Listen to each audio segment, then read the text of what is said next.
পাকিস্তানের পাঞ্জাব প্রদেশের লাহোরের উপকণ্ঠে একটি বেসরকারি কোচিং সেন্টারের ছাদ ধসে অন্তত ১৪ শিশুর মর্মান্তিক মৃত্যু হয়েছে। ৩০ জুন মঙ্গলবার বিকেলে কাহানা এলাকায় এই ভয়াবহ দুর্ঘটনায় আহত হয়েছে আরও বেশ কয়েকজন, যাদের মধ্যে ৫ জনের অবস্থা আশঙ্কাজনক। নিহত শিশুদের বয়স ৫ থেকে ১৬ বছরের মধ্যে।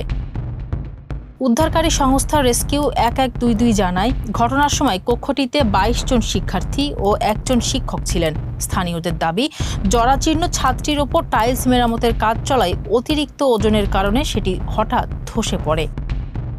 এই ঘটনাকে হৃদয় বিদারক ট্র্যাজেডি উল্লেখ করে গভীর শোক প্রকাশ করেছেন দেশটির প্রধানমন্ত্রী শেহবাজ শরীফ ও পাঞ্জাবের মুখ্যমন্ত্রী মরিয়ম নওয়াজ। অবহেলার দায়ে ইতিমধ্যেই বাড়ির মালিক ও নির্মাণ ঠিকাদার সহ ২ জনকে আটক করেছে লাহোর পুলিশ। নিম্নমানের নির্মাণ সামগ্রী ও দুর্বল নিরাপত্তা ব্যবস্থার কারণে পাকিস্তানে এমন দুর্ঘটনা প্রায়ই ঘটে থাকে।